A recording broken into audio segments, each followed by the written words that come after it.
السلام علیکم ورحمۃ اللہ۔ رمضان المبارک کے قریب قریب کچھ حفاظ کرام کیا کرتے ہیں کہ اپنی داڑھی کو بڑھانا شروع کر دیتے ہیں، یعنی کہ عام حالات میں پورا سال اپنی داڑھی کو موڑتے ہیں، کاٹتے ہیں، لیکن جیسے ہی رمضان شریف آ جاتا ہے تو رمضان شریف کے نزدیک اپنی داڑھی مکمل کر لیتے ہیں، اور پھر جیسا ہی رمضان گزر جاتا ہے پھر دوبارہ داڑھی کو کاٹنا شروع کر دیتے ہیں۔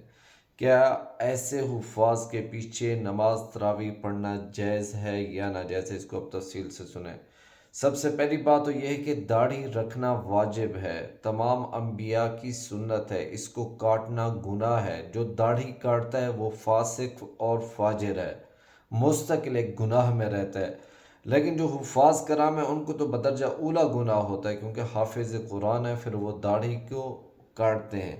لیکن جیسی رمضان قریب آتا ہے وہ اپنی داڑھی مکمل کرتے ہیں اور نماز پڑھاتے ہیں تراویح، تاکہ رمضان میں داڑھی مکمل ہو اور لوگ ان کے پیچھے نماز پڑھیں، اور رمضان کے بعد داڑھی چونکہ بڑی ہو چکی ہوتی ہے پھر اس کو کاٹ دیتے ہیں۔ اس کا اتنا سخت گناہ ہے۔ پہلی بات یہ ہے کہ ویسے داڑھی کاٹنا گناہ ہے، لیکن یہ کہ داڑھی کو بڑھانا اور رمضان میں لوگوں کو دھوکہ دینا یہ ڈبل گناہ ہے، اور اس کے بعد مکمل داڑھی کو کاٹ دینا اگر اس نیت سے کاٹتا ہے کہ داڑھی بری لگتی ہے چہرے پہ، صاف ظاہر اکثر لوگ کاٹتے اس وجہ سے کہ یار ہمیں داڑھی اچھی نہیں لگتی ہمارے چہرے پر، اس سے وہ انسان کافر ہو جاتا ہے اور اس کا نکاح بھی ٹوٹ جاتا ہے۔ یہی بات یاد رکھیں، داڑھی کو حقارت کی نگاہ سے دیکھنا، حقارت سمجھ کے اس کو کاٹنا کہ یہ بری ہے، چہرے پہ بری لگتی ہے، اس سے اس کا نکاح ٹوٹ جاتا ہے اور وہ بندہ کافر ہو جاتا ہے، کیونکہ اس نے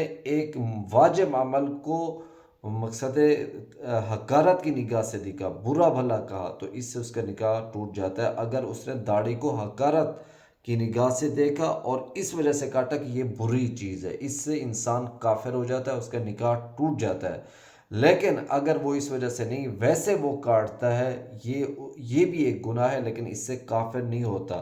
وہ گناہ یہ ہے کہ مکمل داڑھی کو کاٹنا گناہ ہے کبیرہ۔ ویسے بھی داڑھی کرنا گناہ ہے لیکن اس میں تین گناہ شامل ہو جاتے ہیں۔ ایک یہ ہے کہ داڑھی کو کاٹنا، دوسرا یہ ہے کہ لوگوں کو دھوکہ دینا رمضان میں، اس وجہ سے داڑھی رکھی کہ امامت کراؤں گا، میں تراویح پڑھاؤں گا، یہ لوگوں کے ساتھ دھوکہ ہے اور اپنے ساتھ بھی دھوکہ ہے، یہ بھی ایک بہت بڑا گناہ ہے۔ ایسے حفاظ کرام کے پیچھے نماز پڑھنا مکروہ تحریمی ہے، یعنی کہ اس کو دوبارہ لوٹانا واجب ہے۔ اگر کسی نے اس طرح نماز پڑھی، ان کے پیچھے نماز نہیں پڑھنی چاہیے، ان کے پیچھے نماز پڑھنا مکروہ تحریمی ہے۔ ویسے بھی جو شخص داڑھی کاٹتا ہو ایسے لوگوں کے پیچھے نماز نہیں ہوتی، داڑھی والوں کی، اگر وہ پڑھ لیں تو ان کو واجب، یعنی کہ اس کا دوبارہ لوٹانا واجب ہوتا ہے۔ تو اس وجہ سے ایسے حفاظ کرام اور ایسے اماموں سے بچنا چاہیے جو مستقل داڑھی کاٹتے ہیں، ان کے پیچھے نماز نہیں پڑھنی چاہیے۔ اللہ سبحانہ و تعالیٰ سے دعا ہے کہ ہمیں ان مسائل کو سیکھنے کی اور عمل کرنے کی توفیق عطا فرمائے۔ السلام علیکم ورحمۃ اللہ۔